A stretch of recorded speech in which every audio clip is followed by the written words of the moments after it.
apa sebenarnya yang dimaksud dengan pegawai pemerintah dengan perjanjian kerja atau P3K dan perbedaannya dengan pegawai negeri sipil atau PNS menuai sejumlah pertanyaan dan bahkan keraguan dari Sobat BKN. Undang-Undang ASN sendiri sudah menegaskan bahwa aparatur sipil negara terdiri dari P3K dan PNS dan bahkan memiliki kedudukan yang setara dan memperoleh hak-hak kepegawaian yang sama. Apa saja itu? Selengkapnya di BKN Talk edisi Kupas P3K. Baik, saat ini saya sedang bersama dengan Bapak Dwi Haryono.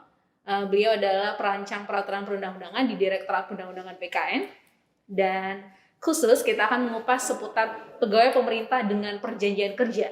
Dan ini menuai banyak pertanyaan, Pak, di media sosial BKN juga mengenai sebenarnya apa itu pegawai pemerintah dengan perjanjian kerja. Mungkin bisa disampaikan sedikit latar belakang kenapa harus ada pegawai pemerintah dengan perjanjian kerja P3K. Ya, terima kasih Bu Desi. Jadi memang latar belakang munculnya pegawai pemerintah dengan perjanjian kerja itu adalah ada di amanat Undang-Undang Nomor 5 Tahun 2014 tentang aparatur sipil negara. Di mana dalam undang-undang itu disampaikan bahwa ada yang namanya pegawai aparatur sipil negara yang terdiri dari PNS dan P3K. Ya, singkatan dari pegawai pemerintahan dengan perjanjian kerja. Nah, latar belakangnya adalah bahwa kembali kebutuhan.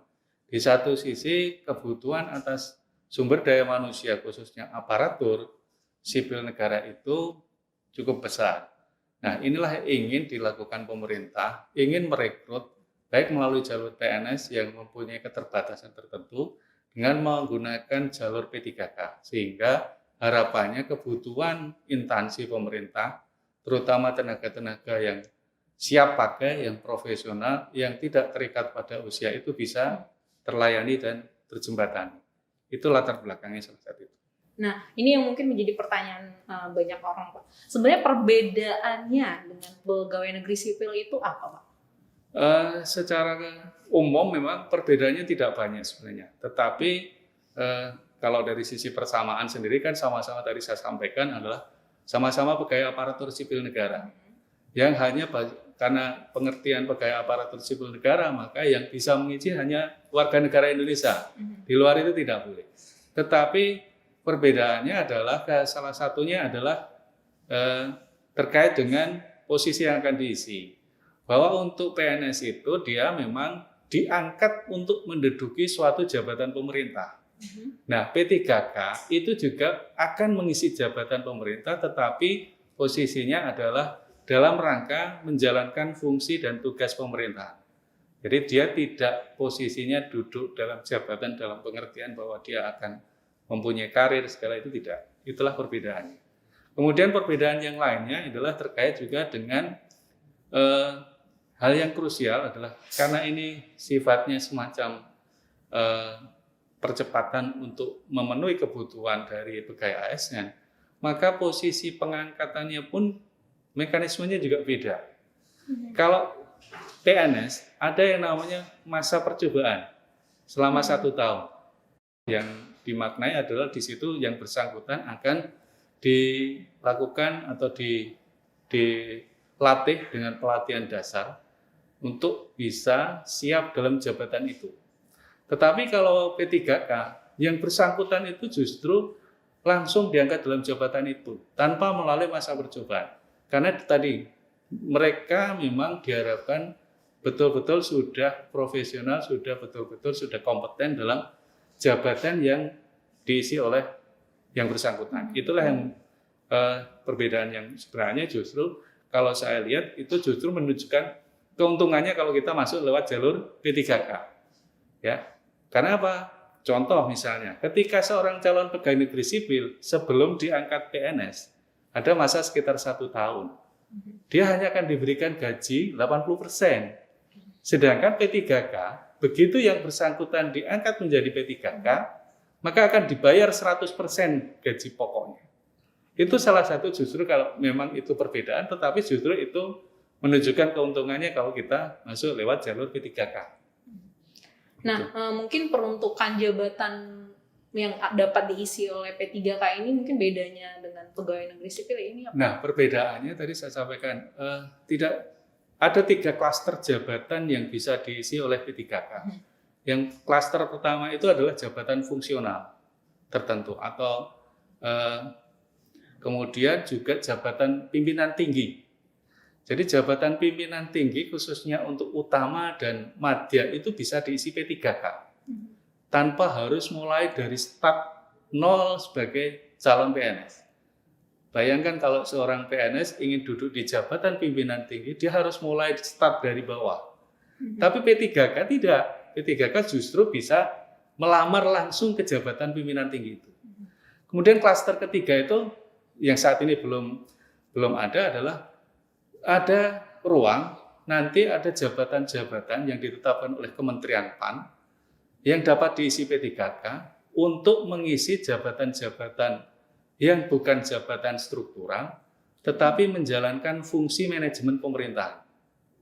Nah, ini ada 3 klaster. Nah, klaster yang pertama tadi yang jabatan fungsional, ini sudah ada Peraturan Presiden Nomor 38 Tahun 2020. Dari sekitar 240 lebih jabatan fungsional, di Peraturan Presiden Nomor 38 Tahun 2020 itu ada 147 jabatan fungsional yang bisa diisi oleh P3K. Ya, dan memang ini memang perbedaan dengan PNS, tetapi kembali bahwa ada keuntungan justru kalau kita posisinya bisa, ibarat kita bisa percepatan untuk duduk dalam suatu jabatan. Ya, bayangkan kalau misalnya seorang calon PNS untuk diangkat dalam jabatan fungsional saja, dia harus melalui proses calon PNS. Kemudian baru diangkat dalam jabatan fungsional ini. Kalau P3K tidak. P3K itu justru begitu mereka melamar misalnya jabatan fungsional guru, begitu diangkat, dia sudah langsung ke posisi guru. Ya, tidak, bahkan sudah bisa diberikan tunjangan fungsionalnya kalau memang dia sudah memenuhi persyaratan. Itu berbeda. Tapi skema pengangkatannya tetap sama ya Pak, lewat seleksi gitu? Ya. Atau ada tahapan perbedaan seleksinya? Kalau dari sisi seleksi semua, baik PNS maupun P3K itu tetap melalui proses seleksi, karena ini amanat Undang-Undang Nomor 5 Tahun 2014. Jadi ada proses penyusunan kebutuhan baik PNS maupun P3K, kemudian setelah ditetapkan kebutuhannya, maka akan dilakukan proses seleksi untuk menentukan warga negara Indonesia mana saja yang sudah melamar dan memenuhi kriteria persyaratan yang dibutuhkan. Nah, perbedaannya adalah ketika kita misalnya melamar sebagai P3K, begitu kita dinyatakan lulus, maka akan ditetapkan SK pengangkatan calon P3K. Berdasarkan SK pengangkatan calon P3K itu kemudian diajukan usul ke BKN untuk ditetapkan nomor induk P3K-nya. Nah, setelah yang bersangkutan ditetapkan nomor induk P3K-nya, maka PPK atau pejabat pembina kepegawaian, baik gubernur, bupati, wali kota, atau menteri, atau pimpinan lembaga non-kementerian, bisa menetapkan SK pengangkatan P3K yang bersangkutan. Dan setelah itu yang bersangkutan bisa bekerja, ya, bekerja dan menerima penghasilan. Nah, ngomongin penghasilan nih, ini salah satu mungkin yang jadi pertanyaan itu adalah hak-hak kepegawaiannya. Nah, kan kita tahu pegawai negeri sipil beberapa sejumlah hak kepegawaiannya ada. Nah, itu sama nggak ini dengan si yang akan dimiliki oleh P3K? Ya, menarik kalau kita bicara penghasilan kan semua orang tentu bekerja orientasinya akan penghasilan ya. Take home dia, take pay home-nya dia berapa. Nah, ini yang menarik. P3K itu memang dia di amanat Undang-Undang Nomor 5 Tahun 2014 maupun di PP 49 Tahun 2018 terkait dengan manajemen P3K mempunyai terkait dengan hak-hak selain gaji, yang bersangkutan juga dapat cuti, kemudian yang bersangkutan juga bisa mengikuti pengembangan kompetensi. Kalau mereka punya kinerja yang baik, yang bersangkutan itu juga akan mendapat penghargaan. Penghargaannya sama dengan penghargaan yang diterimakan PNS. Kemudian yang bersangkutan juga punya jaminan. Jaminan apa? jaminan hari tua, jaminan kesehatan, jaminan kecelakaan kerja, termasuk juga jaminan kematian, dan bantuan hukum. Perbedaannya bantuan hukum ini adalah dalam pengertian bahwa selama yang bersangkutan melaksanakan tugas jabatannya, kemudian ada masalah hukum, maka yang bersangkutan berhak dibantu oleh pemerintah. Nah, mungkin yang menjadi perbedaan yang selama ini jadi pertanyaan adalah terkait pensiun. Tetapi amanat di undang-undang maupun di PP ke depan tetap akan diatur terkait dengan jaminan hari tua tadi. Karena apa? Sama-sama kalau di PNS itu ada yang namanya regulasi Undang-Undang 11 tahun 1969 yang mengatur pensiun PNS. Bahwa pegawai negeri yang telah memberikan jasa akan diberikan kontribusi yang namanya pensiun. Maka harapannya juga pemerintah ke depan itu ingin mereka yang juga sudah berjasa itu diberikan jaminan juga.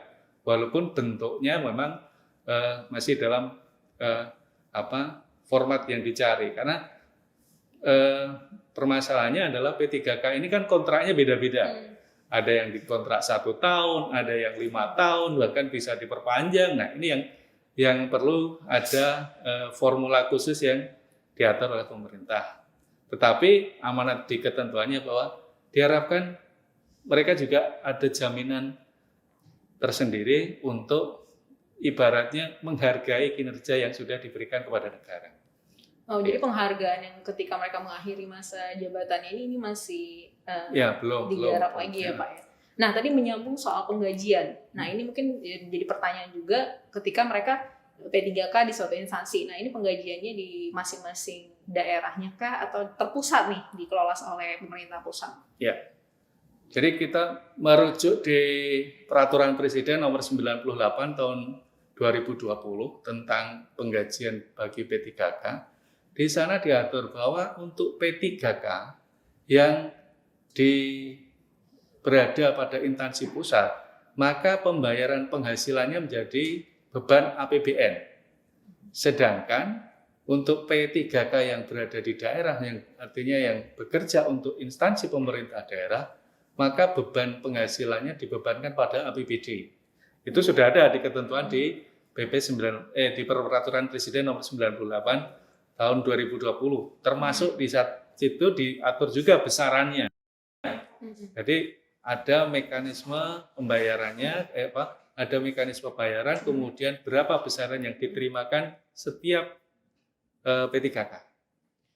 Dan untuk pengelolaannya sendiri berarti sama halnya dengan pegawai negeri ya Pak. Maksudnya pengelolaannya itu ketika sudah diseleksi pengangkatan, penempatan, mereka dikelola, pertanggungjawaban pengelolaannya itu di masing-masing pegawai pemerintah, pejabat pembina kepegawaiannya masing-masing ya. Iya, betul. Karena begini, karena penghasilan itu bukan hanya sekedar gaji, tetapi juga tunjangan-tunjangan. Baik itu tunjangan keluarga, kemudian tunjangan penghasilan yang lain. Contoh misalnya, kalau di instansi pusat ada istilah tunjangan kinerja, maka diharapkan P3K itu juga mendapat hak yang sama. Karena dia punya pekerjaan, punya tugas yang tidak jauh berbeda dengan PNS.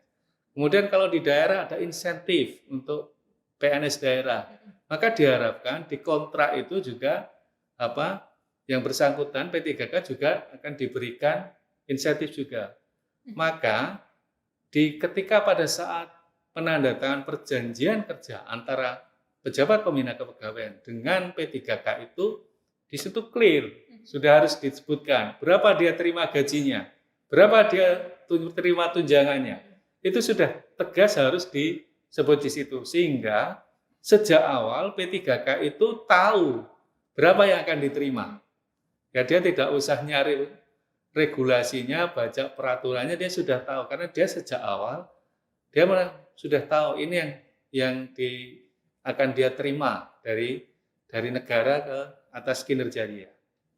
Ya. Nah, dan terakhir mungkin ya soal masa kontrak kerja. Nah, ini kan minimal 1 tahun, maksimal 5 tahun, dan mungkin ini yang mengkhawatirkan justru bagi mereka yang mungkin ingin melamar menjadi P3K, seolah-olah dia Pak ya, lebih kayak bagaimana mereka ketika memperpanjang kontrak kerjanya apakah hanya minimal 1 tahun atau setelah 5 tahun mereka harus melamar kembali jadi P3K?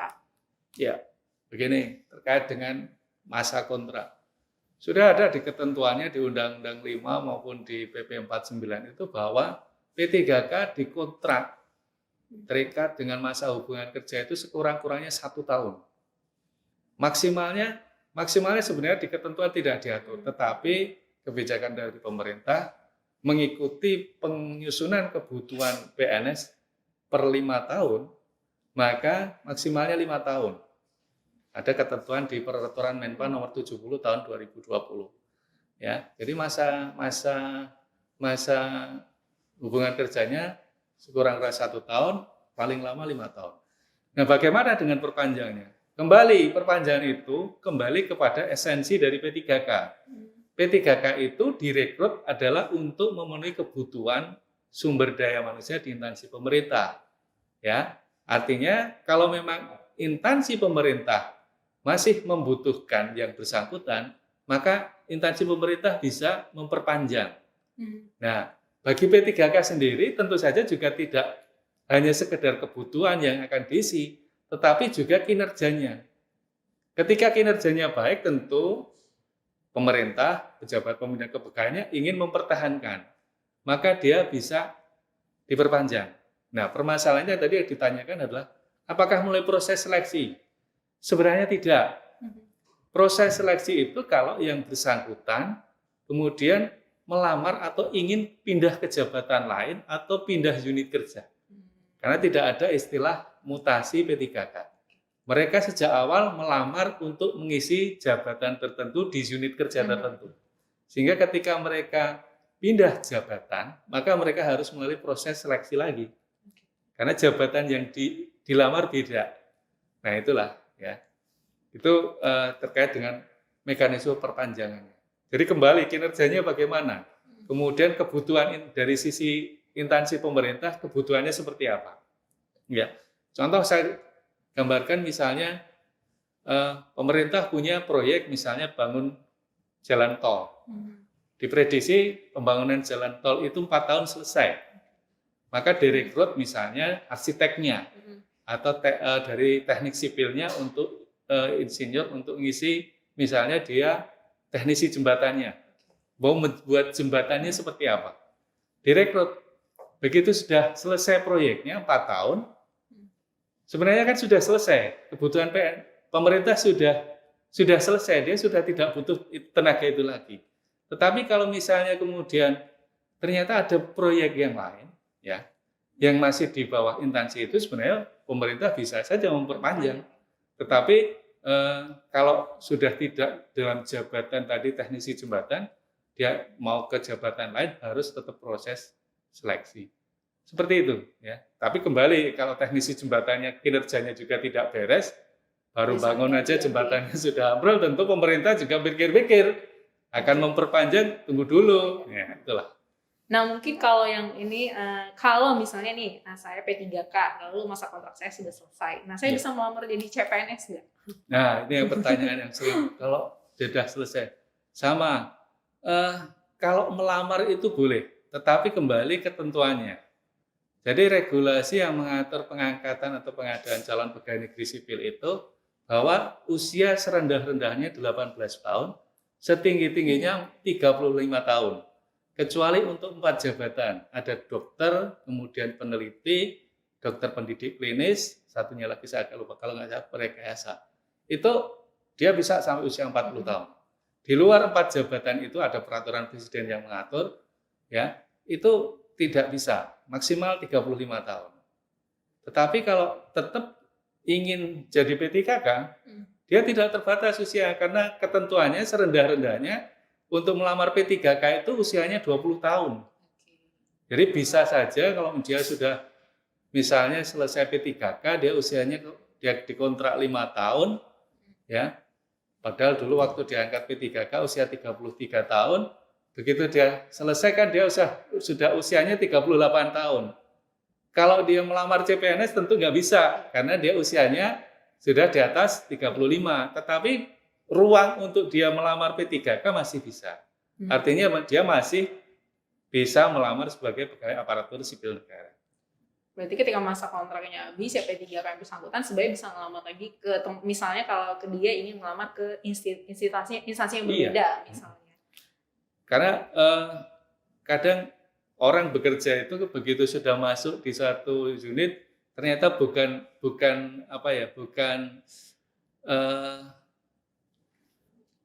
hatinya tidak sesuai, ya, bukan jiwanya ke situ. Maka kadang pengen pindah jabatan, boleh, ya, boleh pindah jabatan, boleh.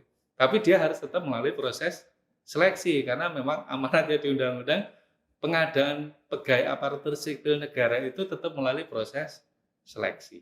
Oke. Ya. Mungkin sebagai penutup Pak, kita bisa katakan PNS dan P3K itu sebenarnya sama, setara. Ya. Mereka sama-sama aparatur sipil negara, hanya ada perbedaan mungkin di unsur-unsur hak kepegawaiannya, mungkin pengaturan skema kerjanya antara PNS dan P3K mungkin bisa disimpulkan ke kita garis besar pengelolaan perbedaan P3K dan PNS. Ya, tadi memang hampir sama, saya bilang tidak bisa 100% sama.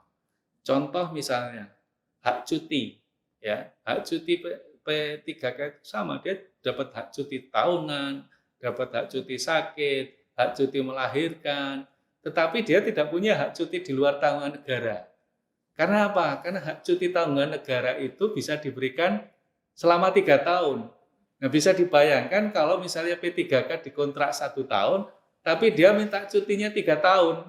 Nah, itu makanya tadi saya sampaikan tidak bisa 100% sama. Ada beberapa hal yang agak beda. Tetapi bukan kemudian itu mengurangi bahwa yang bersangkutan tidak punya hak. Tetap dia punya hak.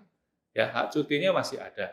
Ya, pengembangan karir yang walaupun dia hanya dikontrak 1 tahun, itu tetap pemerintah punya kewajiban mengembangkan karir, pengembangan kompetensi, pengembangan kompetensi. Karena apa? Ketika seorang P3K dia ditingkatkan kompetensinya, sebenarnya yang untung itu siapa? P3K atau pemerintah? Tentu pemerintah, karena dia selain sudah punya tenaga yang tadi direkrut sejak awal sudah punya kompetensi, kemudian ditingkatkan kompetensi, performanya yang meningkat bukan hanya performanya dari P3K, justru performance unit kerja, performance dari instansi pemerintah yang bersangkutan itu juga akan secara signifikan akan meningkat. Itulah maka diberikan kewajiban pada pemerintah untuk itu. Jadi intinya jangan ragu untuk menjadi P3K ya Pak? Iya. Karena seluruh unsur-unsur kepegawaiannya bisa dikatakan kurang lebih sama dengan PNS walaupun memang ada perbedaan di skema kerjanya, kontrak kerjanya, seperti itu. Baik, terima kasih Pak Dwi Haryono untuk waktu dan kesempatannya. Semoga apa yang kita obrolin di BKN Talk Kupas P3K kali ini sedikit banyaknya menjawab nih kekhawatiran atau pertanyaan dari Sobat BKN. Baik, saya Desi mewakili BKN. Terima kasih untuk BKN Talk kali ini. Sampai ketemu di BKN Talk lain kali.